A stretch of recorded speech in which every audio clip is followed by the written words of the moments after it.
I will walk you through how I set up the Audio-Technica ATR2100X, which is what I am using currently. I don't know if you are on Windows or Mac, but the first thing I do when setting up a new audio device is go into my audio setup, make sure I know what bit depth and what sample rate I am using. Here I am 24-bit 48 kilohertz. I have set that up for both the ATR2100X and the Focusrite Scarlett 2i2 3rd Gen, so I'm recording identical bit depth and sample rates for this example. Then I will look at my audio settings and set my level to ensure that I am not clipping.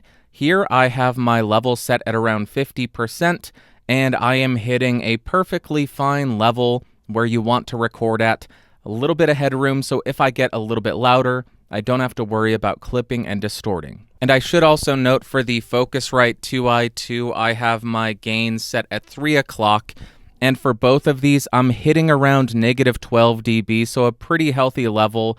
A little bit hotter than I would typically want to run, but for this quick down and dirty sample, I'm okay with it. Then we get to the microphone placement. Here I am about 3 inches off of the microphone. It's pointed at the corner of my mouth.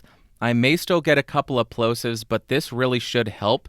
If you are setting up the microphone a foot and a half away, it's going to sound bad no matter what you do. If you're talking into the wrong side of the microphone, it's going to sound bad no matter what you do. Make sure you know that you're speaking into the correct side of the microphone. Make sure that when you are recording the correct microphone. That's another big issue that I have seen people make.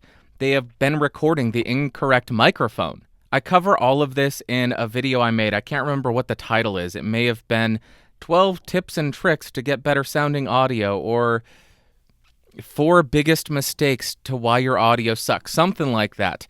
And the tip is scratch the microphone. That will show you in your meters that you are recording the correct microphone, because that scratching of the microphone's grill is not going to be loud enough to be picked up by other microphones in your room. And that's pretty much all that I can really suggest without hearing what you're doing, what your audio sounds like. It sounds perfectly fine to me. My level on my Focusrite is set at 75%, or 3 o'clock rather. My gain on my Mac is set at 50%. I'm recording 24-bit 48 kilohertz as a WAV file. Also make sure you're not recording it like a 22 kilohertz sample rate, because that'll destroy the audio. That will sound terrible. Do not do that. And as far as what you need to keep the level of the Windows setting mic volume paired with the interface volume, I don't know exactly what you're asking here. If you are connecting the microphone via USB to the computer and also running the XLR cable out, you don't need to do that. That's not necessary. You can just connect it directly to the interface and you will be good. On the other hand, if the Focusrite has a gain setting on Windows as well as, I don't know what that would be set to. I would guess 100%. I would guess 100% because that's typically what you would set the interface level to, because that acts as a fader for the interface and you don't want, I'm not 100% sure. I imagine Julian Krause would cover that. I use Mac. I only use Windows at my job. I do not connect audio stuff to it, so I do not know 100%.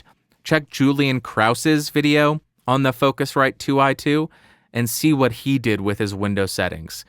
I can't imagine that Windows has a setting for the interface level as well as the dial.